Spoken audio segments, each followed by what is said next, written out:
Welcome back to Coffey Talk, where we share the real stories that shape who we are. Today's guest is someone I have the privilege of calling both a colleague and a friend. She's built a career around partnerships and relationships, helping organizations collaborate, grow, and figure out how to work better together. But what drew me into this conversation is the way that she shows up fully in work, in leadership, in the hard seasons of life. In this episode, we talk about the way that struggle can reshape empathy, about what it means to lead a team when you're also quietly carrying something heavy. We talk about frenemies, about building bigger tables instead of fighting for seats, and about what motherhood teaches you that no leadership book ever will. She's one of those people that you leave a conversation with and you just feel better, more grounded, more honest about where you actually are. I'm so glad she's here. Danielle McNamee, welcome to Coffey Talk. Thank you so much for having me, Kate. I am so excited to be here. This, I think, has been a long time coming, so I'm thrilled. Thank you so much. It has been a long time coming, and every conversation that we have is always, you want to talk about authenticity. We're going to talk about so many things in this episode, but you're the reigning queen of that. Before we talk about partnerships and leadership, I'd love for the listeners to know the person behind the title. So tell us a little bit about Danielle and who you are today. Sure. So, hi, everybody. I am Danielle McNamee. I lead the ERP Channel Partnerships team here at Versapay. I spend most of my time building and scaling partnerships across ecosystems, including Microsoft, NetSuite, and Sage. And at the highest level, my world is all about helping companies work better together. My kids often ask me, Mommy, what do you do all the time? You're always on the road and meeting a bunch of new people. And I tell them I'm making friends. I am constantly meeting people and making friends. And ironically, also making frenemies, which, I think we're going to dive into a bit deeper here. Kate and I are the perfect example where, we are certainly bringing our companies together, but even in a competing type of environment where, we got to figure out how to do business together. So it's super exciting. And I would say beyond the title, a lot of my focus is really just on people, building trust, creating alignment, and just figuring out how to drive outcomes through relationships, not just strategy. That's something that, especially over the last several years, which I'm very excited and feeling a little vulnerable to kind of dive into it. But there's been some harder seasons in life that I've experienced that have really kind of shown, the intersection of where people and personal lives kind of go on that path when it comes to also expanding how you show up as a leader. And so, as you've mentioned already, Kate, leading with empathy and resiliency and authenticity, all of that isn't just personal traits. It really does show up on, how we lead and how we drive results. So it's a little bit about me, excited to dive in and be here. All right. Thank you. One of the things that has stood out to me in my prep for our conversation is your belief in showing up fully as yourself. You talk a lot about authenticity. You just said the words authenticity, trust, resilience, and how some of our hardest experiences shape the leader that we become. Can you tell us a little bit more about that journey? Yeah. And so I think it's interesting, I think when you look at someone's career or, look at their journey on paper, it can look like a pretty, parallel straight line. Like, oh, okay, they jumped from partnerships, they've expanded their career, they became a leader, et cetera, et cetera. But I think for me, it definitely doesn't feel like a straight line. There have been quite a few parallel paths that I've experienced while building my career that has shaped who I've become as, how I show up at work, and something that, is very personal, but something that has made me a better person in general. I was, going through a really difficult season, and one of those seasons being when I was becoming a mom. And, for me, I wanted nothing more to have a really exciting career, but also have the life of growing my family and being a mom. And unfortunately for me, it wasn't an easy path. And so through that, I've had to experience infertility. I went through IVF, and, these are those types of journeys that some people share openly and many people don't. And it can feel very lonely. And it's also kind of the expectation that you still got to show up at work and you still got to put on your hat and do your best. And, going through these difficult moments and years really of my life just showed me how much someone can be going through in kind of this, separate, secret area of their life. And also just shows, you got to be empathetic. You got to understand that people might be carrying more than they let on, and to show up with that kind of more of a open heart, tenderness that transparently I didn't always have. When, let's thinking back as a leader, I think it's definitely helped me evolve as to how I show up and open up myself and build that trust with other folks in the ecosystem. Wow, Danielle, thank you for sharing that. I definitely hear that the empathy in your story. It seems that experience changed not only how you saw yourself, but also how you actively connect with other people. What did that season teach you about yourself? I think so. Before I had gone through infertility, before I had gone through IVF, I still am a type A. I like to be in control. Let's put it that way. Yeah, I think there are many women that I know in this ecosystem that are successful and driven. And, these are the traits we have. And unfortunately, this season of life, there was so much uncertainty. There was so many moments where I was not in control. And that was extremely difficult for me. And it really kind of helped me understand that there are going to be moments in time, whether it be personal, professional, that you can't control. So, how are you going to overcome, and how are you going to get through these difficult days and challenges? And it really helped me kind of, figure out other ways and other paths to, have that kind of control over my central nervous system, which seems silly, but it impacts every part of your life. And the uncertainty, I think, just taught me that sometimes you got to just, let it go, believe Mm. that things are just going to work out. And even if it is the hardest, and it was for me personally, the hardest journey I've ever had to go through, you will get through it. And so going through this difficult path now, I feel stronger. I Mm. feel as though, I can do hard things. I've done hard things, and other people can do hard things. So it was horrible when I went through it, but I'm grateful that I can now share, some of those pearls of wisdom that hopefully will help others that have been going through or have gone through, the journey that I entailed. Looking back where you are now, looking back on that season of life, how do you see that experience showing up in who you are as a leader today? Yeah, I think about it often. And I remember a very vivid moment in my career back. It was right when I had first transitioned out of educational sales into partnerships, and I was leading a team. And this was right before COVID. So let's say like 2019. It was before I had kids, and we were still in an office. And I had one of my team members who had a daughter, and she would come in a little bit early to the office, and then she would leave every day at 5 o'clock on the dot. And I used to always kind of think, oh, maybe she should stay like an extra 30 minutes. Like, we really got to get this project done. And I used to always have this mindset of like, she should really, give it a little bit more time, put in the extra effort. And then I went through my journey of infertility. I had my own kids. I started to really reflect on that specific moment. And it really made me like reflect to be like, wow, I really wasn't being fair. And now that I'm a mother myself, I would have done the exact same thing, because your kids become your top priority and you got to do whatever you got to do. And if that means you're leaving at 5 on the dot to get your child from childcare, that's what you're doing. And she always, showed up in other ways. And it just really made me just kind of reflect to be like, you got to be more empathetic, Danielle. Like, not everybody, just because they're not at the standard or the expectation that you've created in your head, everybody has a million and one other things going on in their lives. And especially when you become a parent, so much shifts that it's just one of those reflection points that I'm always like, wow, I really wish I was kinder to, setting those expectations of my team. And now that I am a parent, now that I've gone through the journey that I have, I am so much more empathetic. Like, whatever you need to do, you go do that for yourself, for your family.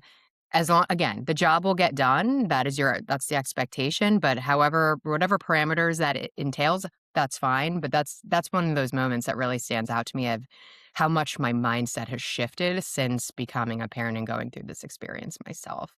Yeah, I really love that you gave an example of how empathy is showing up for you. We can throw that word around and say, I've learned empathy, but to say, this is a tangible example of this is who I was and this is who I am now, gives that empathy, gives it legs. It shows it in action, and the change that happened in you. I do think that being a mother, we learn different perspectives. We learn, and also we have these little people and we see life through their eyes and as they grow and change. And I mean, I would say the same goes for being a mentor of a young professional and seeing the things that they're going through. It does help us to take a step back because we grow in our career and it's gradual, right? You grow from being a young professional and you grow and you learn, but sometimes we forget who we were.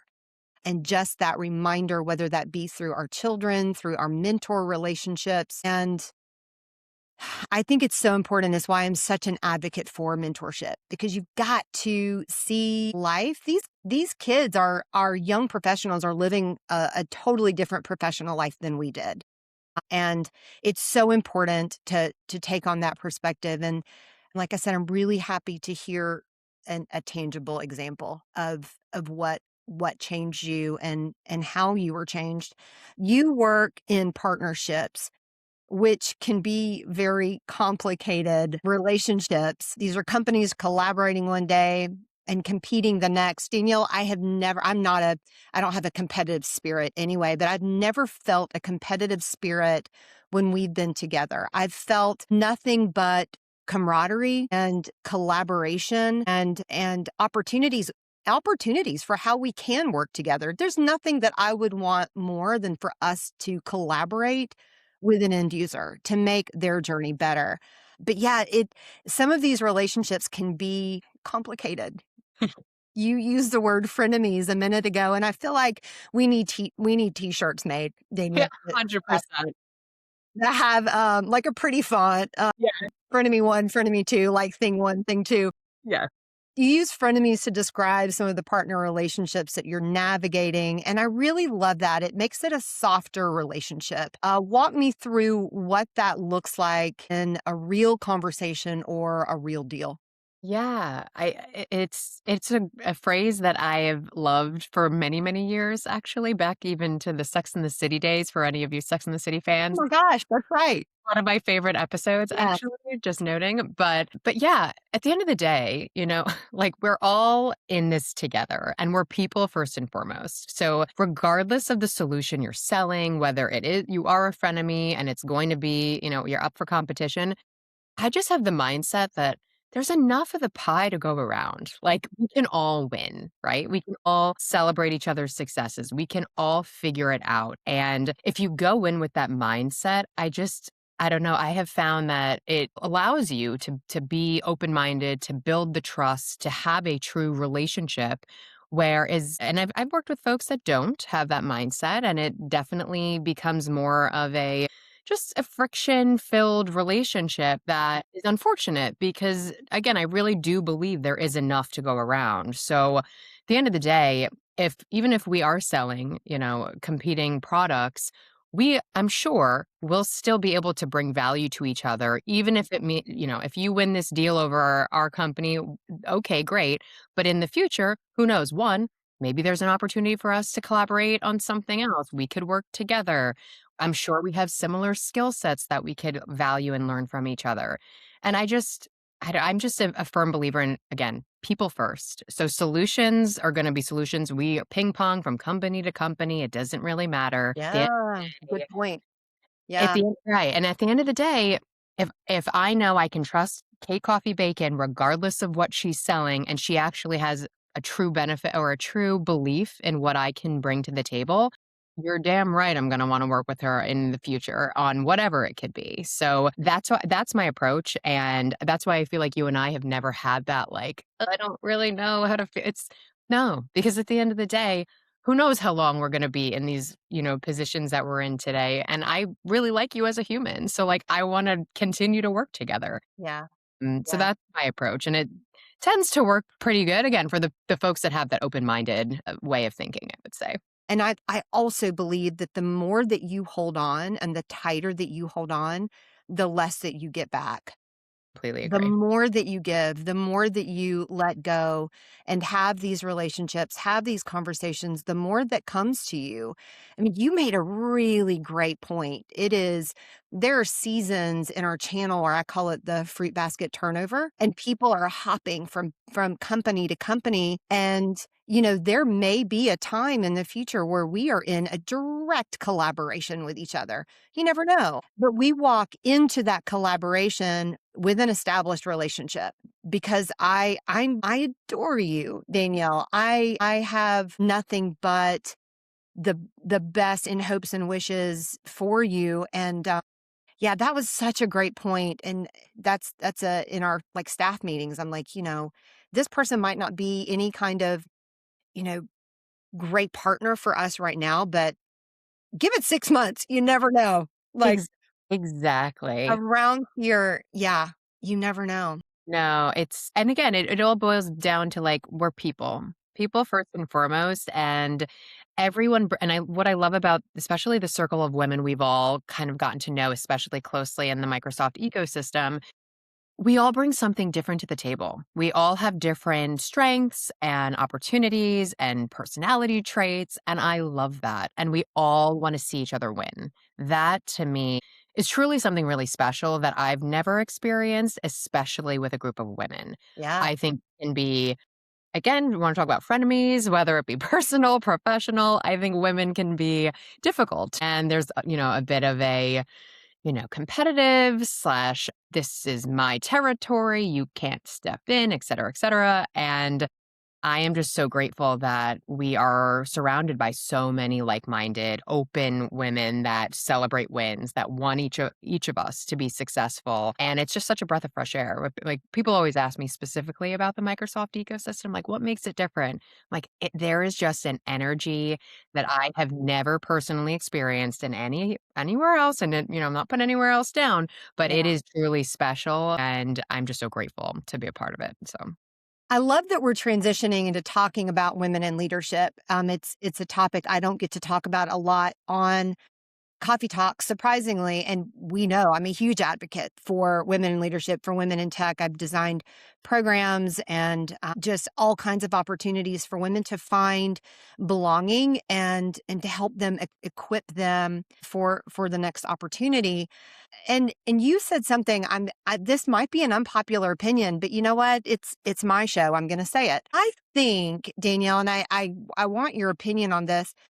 I think that as women, we're doing, the needle is moving. Mhm. The needle is moving with our opportunities. I think sometimes we get in our own way. We think the table is only so big. So I have to fight and vie for this seat at the table. My answer to that is we'll build a bigger table. Yeah, that's right. Like I am not fighting for a position. I'm not fighting for a role. We'll cram more chairs in. We will build a bigger table. There's room for all of us. And, as we move through our I'll say the word empowerment, our enablement as being women leaders, we have we have to get out of our own way with that a little bit, I think. As I get deeper into this, I'm kind of seeing that. And I'm just gonna, if there's something that's difficult to talk about, I'm gonna No. talk about it. Yeah, no, I agree. I agree. And I see it, unfortunately, more and more often when I speak to women in general. And I have the same mindset as you. It's not fighting over the one seat. It's let's build the bigger table. Let's have the bigger mindset that, again, it's not like we have the opportunity. Let's take it and run with it. We don't have to limit ourselves. And that is a different mindset, and it's not always easy. There are definitely moments where I think sometimes imposter syndrome pops in, and am I worthy, and all of the things. But at the end of the day, yeah, we are. Yeah, we are. And if we don't believe it, No one else is going to believe it. And we have to all, I guess, rally around each other and have the belief that it is possible. And again, it's not always easy, but I do feel more confident as we start to kind of link arms with women that are, again, have that like-mindedness. I think we together, amongst many other women that we are building this kind of friendship relationship ecosystem with, it is becoming more common than uncommon. It's taking time, as it would be, but I will say, I think having more conversations with women who don't necessarily feel like they belong or that they don't deserve a seat at the table, having more conversations with women like us, it's starting to expand and change that mindset and get, like you said, like let's not be putting ourselves in our own way. Like let's open ourselves up to the possibilities that are Yeah. amazing. So Yeah, I've had a really interesting transition over the last 8 or 9 months, probably since She Builds at Community Summit last year, and I get to have all of these hallway conversations with women that just come up to me and they speak so openly, so freely with me, and I do not take that for granted. That is such a gift to have that and to hold that space and take that message and do something with it. Like we were talking about with empathy, like what are you doing with it? How are you, how are you giving that legs? And these are some of the conversations that I'm having is, it's the imposter syndrome, which is not it's that's not a stranger to anyone. If you have a beating heart, you have imposter syndrome. But just creating more of an awareness and an open dialogue around that and how can we help each other and who can be your anchor? Who can be your anchor point to get through, when that doubt, when that question kind of rises and it's normal. I think we think that there's something wrong with us and it's completely normal. percent. We're Yeah. again, we're human. We're people. The bottom line, we're all doing our best. We're all doing this. We're trying our best to make it work. Be it whether we're parents, going through a difficult, Yeah. hard season, you name it. We're Yeah. doing our best. That's Yeah. it. You mentioned when you work alongside other women that have gone through difficult seasons, there's an unspoken understanding. And could you talk more about that? Yeah, I feel as though there is this expectation that, at least in the past, I think I've kind of evolved over the last several years that I've gone through my own hard season, that, you need to show up one way at work and be professional, and you need to kind of keep your personal life to the side, and you gotta, you can't muddy the waters at work. Let's just put it that way. And I've learned, and for good or bad, I am who I am, and I'm gonna be authentic, and I'm gonna share me fully at work, and so that people understand that I'm real, and I think it's helped people feel comfortable and feel open and a trusted bond that if I'm gonna share, and again, I think everybody has the threshold of how much they wanna share, how open they wanna feel, and I totally respect that. But I personally felt very alone when I was going through my IVF infertility journey because nobody talked about it. I didn't know anybody that went through it. And I didn't want other people to feel that way. So, when I was having conversations, whether it be with women in the partner ecosystem or women at my current company that were either going through, infertility or IVF or I had a sense that something was going on. I always proactively shared my own story to just kind of set the tone that, listen, you don't have to share, but I will. And this is what I've gone through and how hard it's been for me. And most of the time, I think over my experience, I would get the sense when someone was like itching or like wanting to share, but maybe a little bit hesitant. And like I said, that unspoken bond or that unspoken kind of feeling was there that opened up that door for them to walk through and feel like this was safe. That was always the big thing. I want people to feel safe to share as much or as little as they wanted to. And I am grateful that, I've had other folks that, and women in particular, that have shared their journeys with me too. That has allowed me to feel more comfortable, more confident, to be very open at work that, I once lived in these parallel lives of, okay, I'm not going to talk about this, but it became a consuming situation, I couldn't ignore it anymore. And I didn't want people at work to be like, what's going on? Like, why is she feeling XYZ or not showing up the way she typically would? And it made a lot of sense to people when they actually knew the reality of the situation. So it's a difficult and sensitive topic, but once you start talking about it, you realize, one, there's so many parents out there, and even if it didn't impact them directly, a lot of the time they knew someone or a family member or whatever, and it just instantly connected people together. And I've made so many connections through this story that I'm super grateful for, considering it's such a difficult challenge that I've had to face. Yeah, I think that's why vulnerability is so important in leadership. How can we, as leaders, and I don't necessarily mean leaders in our workplace, but leaders like in our community, how can we create more of these environments? Yeah, that's a great question. Again, I think it really just boils down to being comfortable being vulnerable, which is a very scary thing. I mean, I to this day I get scared of sharing certain things that are difficult in my life because there's going to be, IVF and infertility is one example of a difficult season that, to be transparent, now feels like decades ago, but during it, it was so challenging. So I think just being open, being willing to listen. I've learned over not only being empathetic and authentic, but really being a good active listener. That to me, as a leader, as just a human being, asking questions and listening to whatever it may be and whatever someone is willing to share, people instantly feel better. People instantly feel like the guard is going down. Oh, this person actually cares about what I have to say. And again, whether it's professionally, personally, I just want to know you as a person. And I think just building a community where it's not just about, talking about me, but take a pause and let me get to know you. Like, let's ask some questions. Tell me about yourself. Are you a parent? What are you interested in? How do we connect? Where are you from? All the simple things that could potentially make someone feel valued and feel safe and feel as though they matter. It seems so simplistic, but at least from conversations I've had with many coworkers and personal and family members in my life, not enough people ask questions. Not enough people are active listeners, and that is something that is constantly brought up when I'm talking with people. And I just think it's such a undervalued skill that people should bring to the table to make people feel safe and comfortable to be vulnerable. But it is absolutely one of those skills that you can lean into and learn and be better with it. It's certainly something that I'm working on as the host of a podcast, leaning in. And, I for a long time it might be a generational thing, but I didn't feel comfortable asking questions. Right. Okay. I was like, I don't want them to think I'm nosy, or Sure. Sure.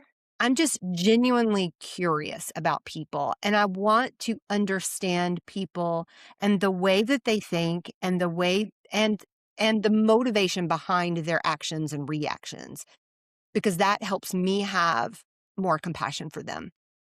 If I 100%. if I understand someone more. So finally I got out of my own way and just started asking people questions. For me, it wasn't what I expected. I expected people to feel like I was like prying, or Right. you know, again, being nosy, but people see that I'm genuinely interested in them Right. and their story. And I genuinely care because I do. I'm just so thankful that now at 46 years old, I don't give a damn anymore. I want to know you. And it comes from a genuine place. And I know that and trust that about myself. Yeah. So yeah, that active listening part, that's such a great answer to that question. And it's a pathway to create deeper relationships that are based on trust. It is vulnerable to share. It is vulnerable to share some of these things. But when you do, and you get to the other side of it, and then people start, then maybe you're someone's anchor that's going through that, right? They're like, oh, I know who I can call, That's right. right?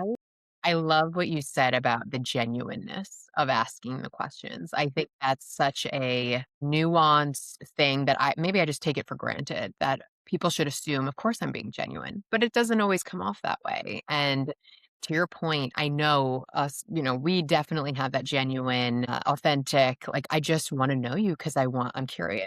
and I want to build that trust and I want to understand. But sometimes, some people have been through difficult seasons in other aspects of their life. So their guard is up and they are not trustworthy. And, they do assume that you're interrogating them or it's come from a malicious place. So it is a balancing act, I would say. And that's why I think getting to know people, understanding where they're coming from, some of their history, all of that helps you kind of figure out the approach because we're not all one size fits all, right? We're all chameleon. Like you got to be a chameleon, I feel like, in relationships and figure out what's it going to take to really connect and have that genuine, relationship, which isn't always easy. I thought that's a really great point because it needs to be genuine. And if it isn't, then please don't do Right. it.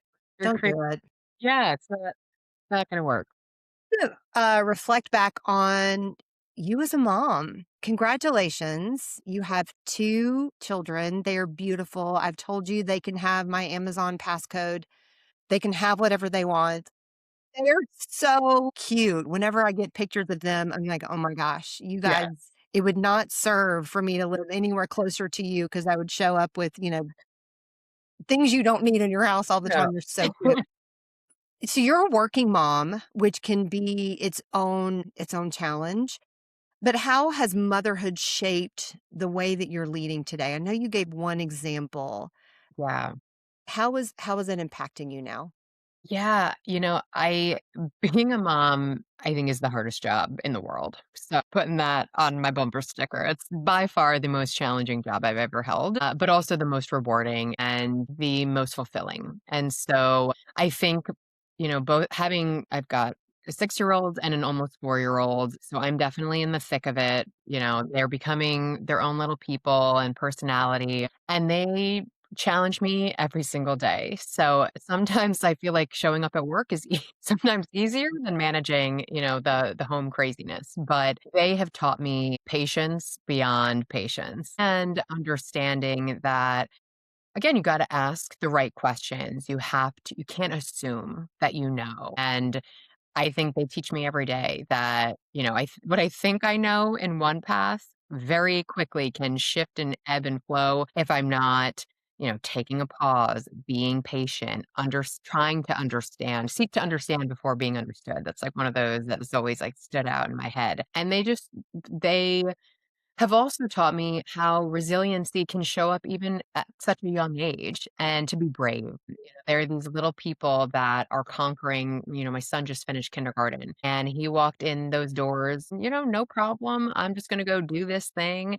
And, today was actually his last day of kindergarten and he learned how to read, learned how to write this year. It was a really big year. And just seeing his growth, I'm just so proud of it. And so, taking all of the lessons that they teach me literally every single day and kind of slowing down how I show up as a leader, seeking to understand, asking the right questions, showing up with empathy and patience. They show me that every day. And I hope as a leader, people feel that shift and change in me because I know again, we're here to do a job, but we're doing the job for our families, for right, like, we have other passions in life, and so I think they just remind me that there's a bigger picture here, and let's not forget, like, why we're doing what we're doing. So, I love that, and the lessons just won't stop. no, They just won't stop, for good or bad, they will never stop. for good or bad. And then, I have had this previous conversation on another coffee talk. They get big and then they start learning things on their own and they come back to you with those lessons and there's a whole new sense of pride that comes in that. And when they have hardships, and but you know what, you're modeling resilience, you're modeling empathy for them in the way that you're navigating with them, and so they'll find it and grow into it. Yeah. And being a mom is just the best. It It really is. it is the best, most I'm not sure I've ever been more tired in my entire life. However, I've never felt more fulfilled and more proud. And it's just so nice to have women like ourselves that we're all moms and we are traveling, the Microsoft ecosystem circuit together. And when we show up, what's the latest in your life and tell me about your kids and what's going on. And like you said, like we're modeling what resilience looks like, but also going after our dreams. Yeah. And that to me, I don't take that lightly. And I know it takes a village. I'm very big on, you can't do it all by yourself. And you need to have the proper support system in place, whether you're going through those hard seasons or not, or just day to day. And that kind of that family unit and whatever you want to call it, support, it looks different in every family, and that's fine. And I just think it's so important to call out, and I personally would not be able to do what I'm doing today and showing up the way that I am today without that family unit and that support system, Yeah. for my kids. So just wanted to shout that out because it's just so important. It's so important. Yeah. We know several women that are not mothers, and I keep turning back to mentorship. Yeah. And a lot of these same lessons can be picked up in mentorship, and a lot of that pride that comes in seeing that growth that maybe you were a part of helping to manifest, to see. I have younger team members and young professionals on my team now. Like, I'm in this headspace of looking back and asking myself these questions about me as a younger professional and how was I showing up. You can't help but, right, in this mentorship phase that I'm in. So I'm Yeah. going to turn this question on you. Sure. This is a question I've been like literally journaling right now Okay.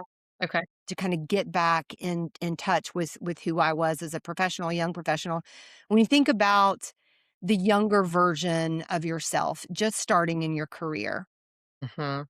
what would she be the most surprised to learn about the leader that you are now? Great question. I think she'd be shocked to see how patient I've become and how empathetic. I mean, I've always considered myself empathetic, but I was not empathetic back, in my very early years to who I am today. I've become way I don't s soft isn't necessarily the word, compassionate maybe is more gentle because I mean, I come from an Eastern European family, we were taught, like, "You just go and do," and there are no feelings in this family, so I think, the person I was when I first started in my career versus who I am today, I'm way more understanding, way more patient. I want people to feel supported, and while I still have very high expectations of others, of myself, I think there came yes, we can still have high expectations, but there's also other things that we need to recognize and understand that are gonna impact the results, and it's not just this, black and white world, and we have to be willing to accept that. And that might maybe move the needle. It might push out, a deadline. It might change XYZ. But at the end of the day, people who feel loved, supported, and truly safe and trusted are going to go the extra mile and versus the ones that are constantly feeling, interrogated or micromanaged or, I have some stories back in my early days of managing people. Horrific. I'm not proud We of it, all have them. You just but yeah. learn. You But learn. yeah, right, exactly. Yes, I share them often with newer, leaders today, and I'm so much more patient and understanding than I once was, for sure.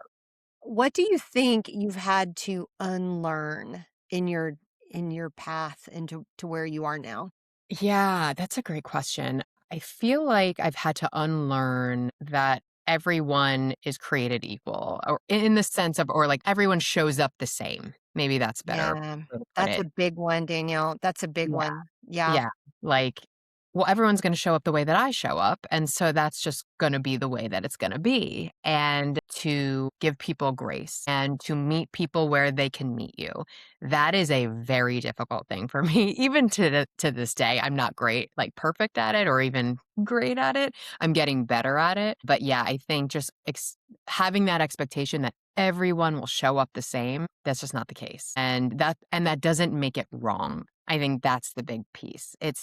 That's just the way it is. And so you have to, again, meet people where they're able to meet you and have sometimes difficult conversations, but you still have to have an openness to doing so. I think that that's been a very difficult learning for me over the years, for sure.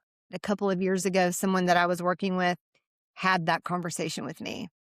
She literally sat me down and looked at me and she said, "Not everyone is going to show up the same way that you do. And you have to understand that as a leader, and you cannot have the same expectations on everyone else that you have on yourself." And I was like, but what does that look like on a Tuesday? Right? Like, that's such a great concept. Yes.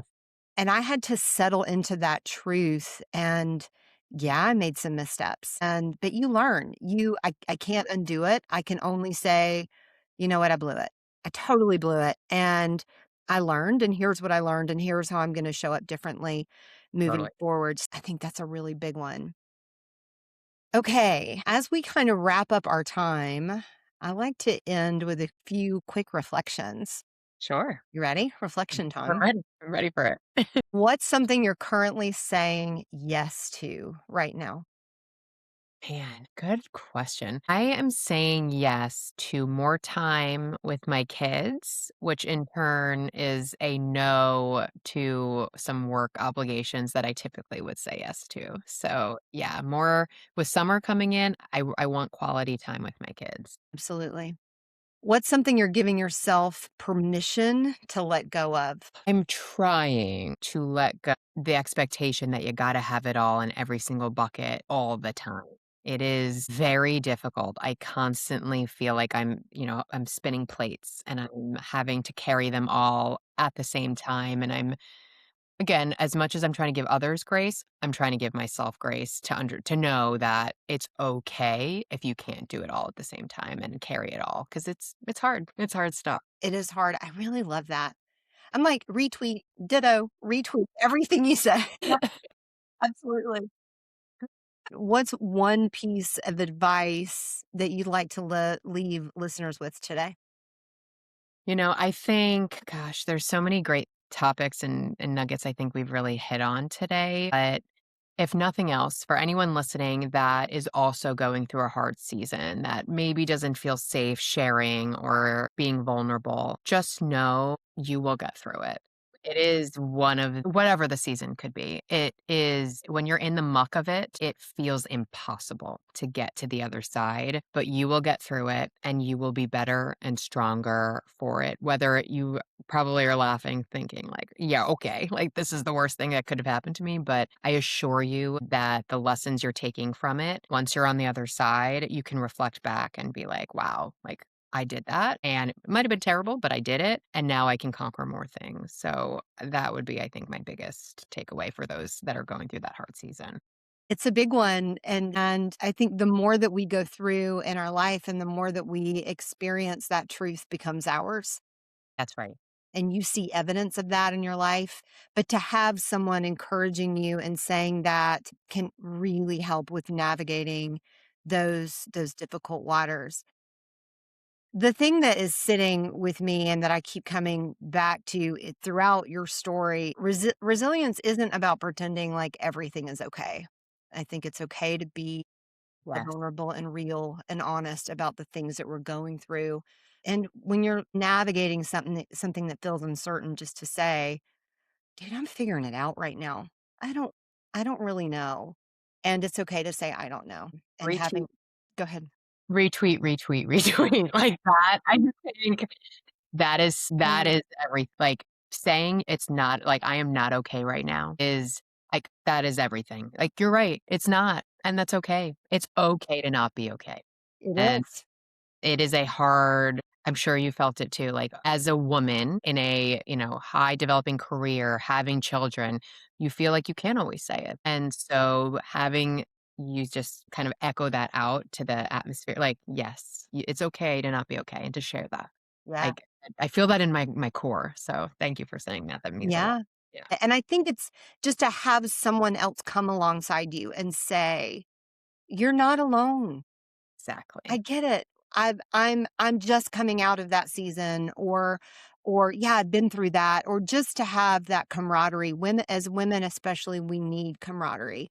Yes. We need each other, and that is the motivation behind the spaces that I try to create, is that I know how much we need each other. I see it evidenced in my own life, and people like you and so many others that I do feel like I can just say, "Oh my God, this is so hard." Yeah.